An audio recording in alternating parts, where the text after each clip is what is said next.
अब याद करिए 2017 के पहले के उत्तर प्रदेश को हर दूसरे तीसरे दिन दंगा होता था।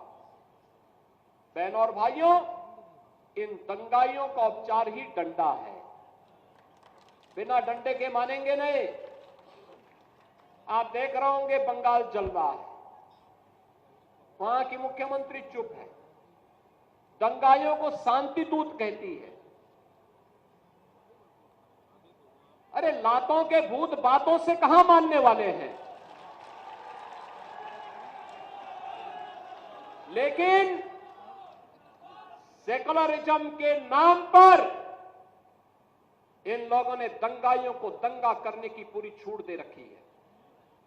पूरा मुर्शिदाबाद पिछले एक सप्ताह से चल रहा है, सरकार मौन है। बहनों और भाइयों, इस प्रकार की अराजकता पे लगाम लगनी चाहिए और मैं धन्यवाद दूंगा इस बात के लिए वहां की माननीय न्यायालय को, जिन्होंने वहां पर केंद्रीय बलों की तैनाती करके वहां के अल्पसंख्यक हिंदुओं की सुरक्षा की व्यवस्था करने के लिए कदम उठाया है और आज केंद्रीय बल वहां पर तैनात है। आपने वहां की पीड़ा सुनी होगी। सब लोग मौन है। कांग्रेस मौन है मुर्शिदाबाद के दंगों पर, कांग्रेस मौन है, समाजवादी पार्टी मौन है, टीएमसी मौन है। वे धमकी पे धमकी दिए जा रहे हैं, समर्थन कर रहे हैं। बांग्लादेश के अंदर जो हुआ था उसका समर्थन कर रहे हैं बड़ी बेशर्मी के साथ।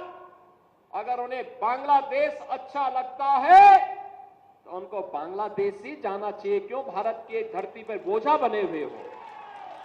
क्यों भारत की धरती पे बोझा बने हुए हो? हम आभारी हैं प्रधानमंत्री मोदी जी के और गृह मंत्री अमित शाह जी के, जिन्होंने वक्फ संशोधन अधिनियम को पारित करके गरीबों की जमीनों पर, सार्वजनिक जमीनों पर पड़ने वाली डकैती पर लगाम लगाने का काम इस अधिनियम, संशोधन अधिनियम के माध्यम से पारित किया है।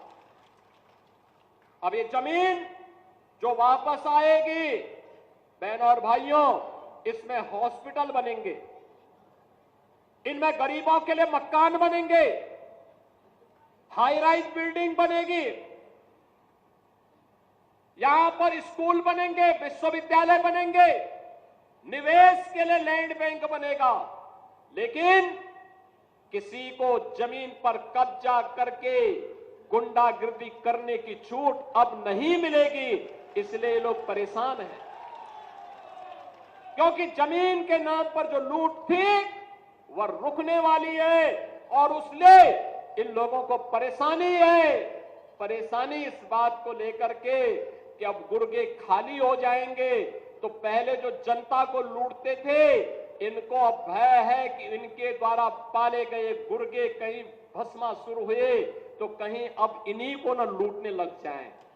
इनके द्वारा अकूत संपत्ति जो अर्जित की गई है उसी पर डकैती न डालने लग जाए।